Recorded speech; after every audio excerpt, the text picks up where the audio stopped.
10,000 টাকা দিবে, এর বাপকে যা হোক করে জান্নাতে দিতে হবে। আগে আমাকে মারবে না, মারবে না? যদি বলেন হুজুর মাতাল জান্নাতে যাবে না, আমি তো সে কথা বলিনি, কিন্তু শুনেন, সারা জীবনটা মদের ঘাঁটিতে কাটিয়েছে, ভাটিতে সারা জীবনটা গাঁজার ভাটিতে কাটালো, সারা জীবন মুশরিক হয়ে জীবনটা কাটিয়ে দিলে, জীবনে আল্লাহ আল্লাহ রসুলের নাম নেয়নি, জীবনে আল্লাহর ঘরে প্রবেশ করেনি। আর আপনি মনে করছেন মৌলবীকে দাওয়াত দিয়ে জান্নাতে পাঠিয়ে দেবো? ওটা কে পাঠাবে? গোল আলু মৌলবী আনতে হবে, সে জান্নাতে দিয়ে দিবে টাকা দিলি। কোরআন খুলুন, এরপরে কোন হুজুর কটা পাকড়াও হবে। আমার আল্লাহ রাব্বুল আলামিন কোরআনে বললেন, ইন্নাল্লাযীনা ইয়াকতুবুনা মা আনজালাল্লাহু মিনাল কিতাব ওয়া ইয়াশতারুনা বিহি সামানান কলিলা উলাইকা মা ইয়াকুলুনা ফি বুতুনিহিম ইল্লান নার ওয়া লা ইউকাল্লিমুহুমুল্লাহু ইয়াওমাল কিয়ামাতি ওয়া লা ইউযাক্কিহিম ওয়া লাহুম আযাবুন আলীম। হে আমার নবী, পৃথিবীর মানুষকে বলে দাও, যারা আমার কোরআনের আয়াতকে লুকিয়ে দেয় নিজেদের পেট চালাবার জন্য, ওই হুজুররা নিজেদের পেটেতে আগুন ছাড়া আর কিছু ভরে না। আমি আল্লাহ রাব্বুল আলামিন কিয়ামতের দিনে এদিকে কঠিন আযাবে মুবতালা করে দেব, তারা পাকড়াও হবে। আপনি মনে করছেন ইয়াসিন ভাইকে দাওয়াত দিয়েছি, আচ্ছা আপনি ভেবে দেখুন, আপনার ছেলে মাতাল, আপনার ছেলে গাঁজাখোর, আপনার ছেলে মদের ভাটিতে মারা গেছে, আপনার ছেলে বেঈমান হয়ে মারা গেছে, প্রকাশ পেয়েছে, আপনার ছেলে নাস্তিক। আরে আমাদের সমাজে তো ইমামকে নাস্তিকেরও জানাজা পড়াতে হয়, নাস্তিকেরও জানাজা পড়াতে হয়, হয় না? হয় না? কিন্তু শুনেলেন, যদি প্রকাশ পেয়ে যায় এই লোকটা সারা জীবন মদের ভাটি, এ বাবা দুটো মোবাইল লাগাতে নিষেধ করেছিল, ও মদের ভাটিতে জীবন কাটিয়েছে, গাঁজার ভাটিতে বেঈমান আর কুফরিতে জীবন কাটিয়েছে। আপনি বলছেন হুজুর দোয়া করে পার করাতে হবে। খুব সূক্ষ্মভাবে বুঝাচ্ছি, কোরআন হাদিস দিয়ে বুঝাচ্ছি আপনাকে, আপনার ব্রেন থাকলে বুঝবেন। আর যদি না মনে হয়, আপনার ভালো একটা হুজুরকে দাওয়াত দিয়ে মাতালকে আপনি জান্নাতে পাঠাবেন, কোনো অসুবিধা নেই। কিয়ামতের ময়দানে মুলাকাত হবে আপনাদের সাথে, কিয়ামতের ময়দানে দেখা হবে, কোনো অসুবিধা নেই। চলুন আপনাদিকে বুঝাই। পৃথিবীর মধ্যে আল্লাহ রাসূল সাল্লাল্লাহু আলাইহি সাল্লামের থেকে শ্রেষ্ঠ ব্যক্তি আর কেউ ছিলেন? কথা বলবেন। কিয়ামত পর্যন্ত কেউ আসবেন? আসবেন। চলুন, আমার নবী বিশ্ব নবীর কাছে খবর এলো, ইয়া রাসূলুল্লাহ, আপনার চাচা যান জানো মৃত্যুর শয্যায় শুয়ে আছেন, চাচা মারা যাবেন। নবীজি গিয়ে চাচার কাছে হাত দুটো ধরে বললেন, চাচা গো, একবার খালি কলমাটা পড়ে নাও, আমি আল্লাহর কাছে কেঁদে কেঁদে তোমার জন্য ক্ষমা চাইবো। নবীজির চাচা অস্বীকার করলেন, ভাইপো আমি যদি বার্ধক্যে কলমা পড়েলি লোকে বলবে মৃত্যু ভয়ে কলমা পড়েছে, অর্থাৎ আমি কলমা পড়তে পারবো না। তিনি অস্বীকার করলেন। অস্বীকার করার পরে খুব দুঃখের সঙ্গে বলছি, নবীজি সাল্লাল্লাহু আলাইহি সাল্লামের চাচা দুনিয়া থেকে চলে গেলেন। আল্লাহ আয়াত পাঠালেন নবীজির কাছে, ইন্নাকা লা তাহদি মান আহবাবতা ওয়ালাকিন্নাল্লাহা ইয়াহদি মান ইয়াশা। সকলে বলুন হিদায়াতের মালিক কে?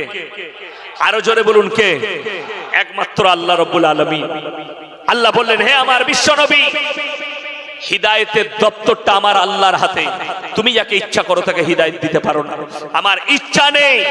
তোমার চাচা কলমা পড়তে পারবে না, রাসূলের চোখ দিয়ে পানি। চাচা যান চলে গেলেন দুনিয়া থেকে। আল্লাহর হাবিব আল্লাহর কাছে হাত তুলে বসলেন, আর কি বললেন? ওগো আল্লাহ, তুমি আমাকে যতদিন না নিষেধ করছো, আমি আমার চাচার জন্য কেঁদে কেঁদে তোমার কাছে ক্ষমা চাইবো। নবীজি কাঁদতে লাগলেন আল্লাহর কাছে। আল্লাহ আবার আয়াত পাঠালেন। এই যে আয়াতটা পাঠালেন, শুধু একা আল্লাহর নবীকে নসিহত করেননি, মুমিনকেও নসিহত করলেন। মা কানা লিন নাবিয়্যি ওয়াল্লাযীনা আমানু আন ইস্তাগফিরু লিল মুশরিকিন ওয়ালাউ কানু উলি কুরবা। হে নবী এবং মুমিনরা শুনে নাও, যারা মুশরিক হয়ে বেঈমান কাফের হয়ে মারা গেছে তাদের জন্য দোয়া করতে পাবে না, যদিও তারা তোমাদের নিকটতম আত্মীয় হয়। তোমার ছেলে বাপ তাহাজ্জুদ গুজার, বেটা কিন্তু নাস্তিক। আল্লাহর কসম করে বলছি দোয়া করার রাস্তা নাই। নবীকে যখন নিষেধ করেছে, তুমি আর কোন ক্ষেতের মূলি যে তুমি দোয়া করতে পাবে নাস্তিকের জন্য, মুশরিকের জন্য, যে আল্লাহ বিরোধী রাসূল বিরোধী হয়ে মারা গেছে। তসলিমা নাসরিনের মতো হারামের আওলাদ মরে গেলে কেউ যদি কোনো মৌলবি দোয়া করে, কোনো মৌলবি জানাজা পড়ায় জেনে শুনে, সেই মৌলবি কিয়ামতের দিনে কঠিন পাকড়াও হয়ে যাবে। কেউ যদি নাস্তিক হয় আর যদি প্রকাশ পেয়ে যায়, যদি বলেন হুজুর কি করব, তাকে কবরস্থানেও পুঁতা যাবে না। কবরস্থান পবিত্র জায়গা। কবরস্থান কি জায়গা?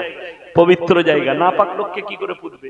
যদি বলেন কি করব, ও রূপনারায়ণে ফেলে দেওয়া হবে, কুকুরে খাক, নদীর ধারে ফেলেই দাও, শুয়োরে খাক, কিন্তু তার জানাজাও পড়া যাবে না, কবরস্থানে তার দাফন কাফন করা যাবে না। যদি মনে হয় ইয়াসিন ভাই ভুল বলছে, যদি কোনো বাপের বেটা মৌলবি থাকে তো আমাকে অ্যাটাক করে দেখান। চ্যালেঞ্জ দিয়ে গেলাম, এই মেদিনীপুর টাউন থেকে গোটা পূর্ব মেদিনীপুরের কোন মুফতি যদি ফতোয়াটা কেটে দেয় যে না ভুল বলেছে, নাস্তিকের জানাজা করা যাবে, তার জুতোর মালা পড়ে যাবে এই এলাহিগঞ্জে ক্যামেরা চালিয়ে। তার জানাজাও পড়া যাবে না, তার কবরস্থানে দাফন কাফনও করা যাবে না, যদি নাস্তিক প্রমাণ হয়ে যায়, প্রকাশ হয়ে যায়। আপনি কি মনে করেছেন ইসলামটা বাপের ঘরে জায়গি? আল্লাহ দিনকে সহজ করেছে, তোমরা কঠিন করে নিয়েছো। আজকে বলুন তো, আপনাদিকে বলে যায়, সবাই বলুন, মদ খাওয়া পাপ না পুণ্যর কাজ?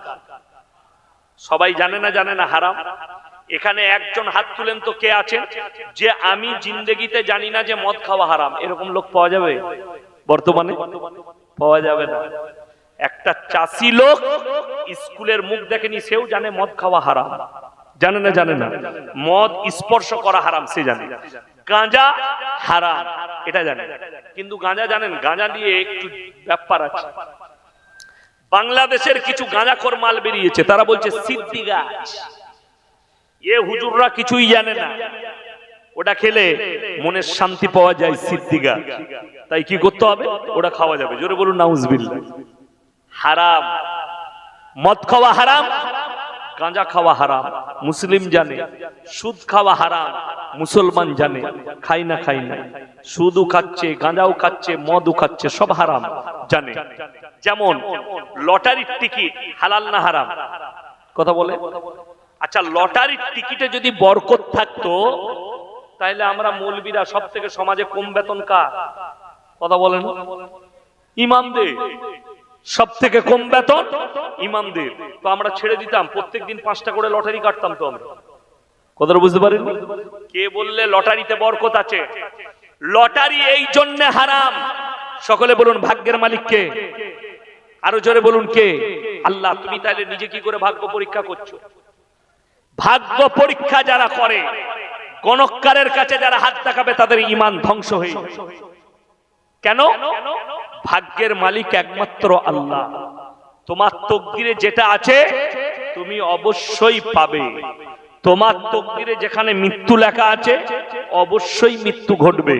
তোমার তকদিরে যতটা রুজি লেখা আছে অবশ্যই তুমি পাবে। ভেবে দেখুন, ইমামের বেতন 6000, ইমামের বেতন 10,000, আর আপনি ইনকাম করেন 30,000। আপনি বলছেন হুজুর আমার বরকত পাচ্ছি না, তাই না? এখন তো আমাদের বাজার ভালো,